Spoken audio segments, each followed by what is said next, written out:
Well, fuck.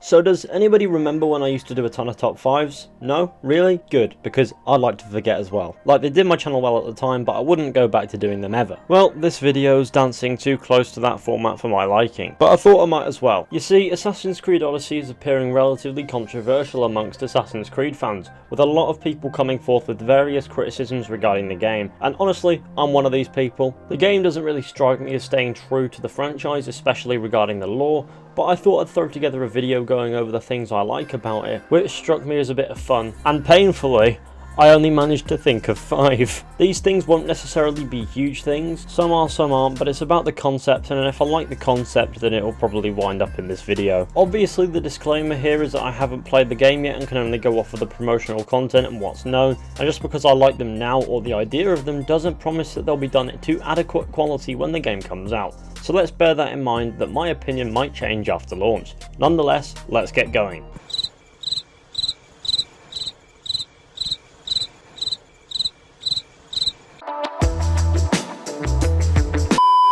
I use that joke far too often. We'll get the simplest and smallest of the things out the way first, and that's the map and menus. Origins menus were fine, but on the note of colours, they were a tad harsh, if you will. Don't get me wrong, it suited. But what I like about Odyssey is that it sports a more mellowed colour palette in the menus, and honestly it makes for a relatively pleasant looking finish, especially on the map. Of course aesthetics are only a tiny thing, but they can do a lot to influence the game's overall atmosphere. The map shown in the demos gives me a faint Witcher 3 vibe, and I like that a lot. And considering how everything seems to be laid out similarly to Origins, it shouldn't be too hard to navigate. So I do find myself appreciating the smooth finish of the menus. The next thing that I like are the more RPG elements. Okay, for Assassin's Creed it's questionable whether or not half of this is necessary or if it gets in the way for Assassin's Creed lore's continuity or whatnot. But from an isolated perspective, I'm a sucker for RPGs, and if Odyssey proves to be able to utilise further RPG elements such as dialogue options well, then I'll have good fun playing it. But for this to work the best way possible, it will require for the protagonist to be a very high quality character,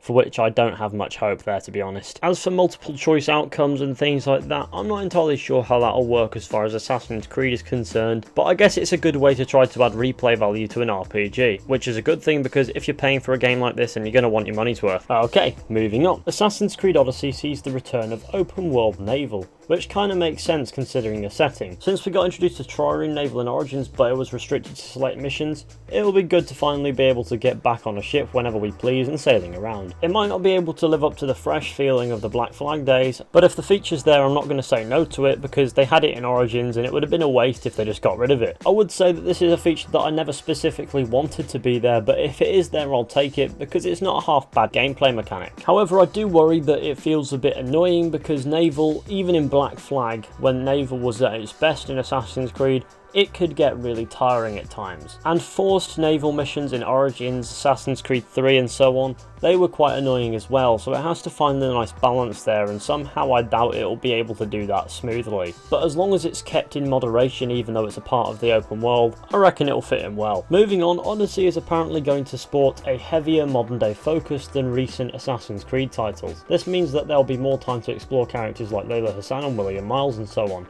Obviously just because it's been promised doesn't mean that it'll happen, because Mark Alexis Cote promised a good modern day for Syndicate, and we all know how that turned out. Hello, Initiate. Good work in there, Initiate. Though we know that something's been worked on because Layla Hassan, although very briefly, did appear in promotional content for Assassin's Creed Odyssey. That of course being a couple of split seconds in the closing clips of the E3 demo video. Did you see her? Here you go, kind fellows. So we know there's at least something there that can make this game worthwhile. Either way, I like the idea of having more time to explore Layla Hassan and a continuation of her story from Origins, and hopefully Odyssey delivers on this. The game's relevance to the franchise more or less depends on a functional modern day story. And the final thing that I wanted to put in this video was Ancient Greece, the setting. Ancient Greece has always been something that I've wanted to explore in an open world RPG, and though Odyssey might not promise a quality Assassin's Creed experience, it might make for a fun game in which to explore ancient Greece.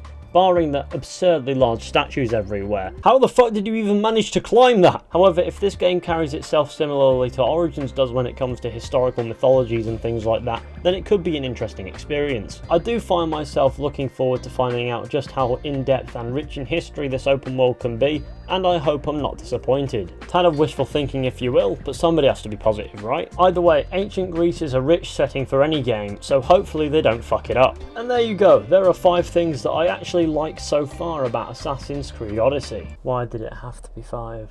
I'm honestly quite chuffed that I made it through this video without having an aneurysm.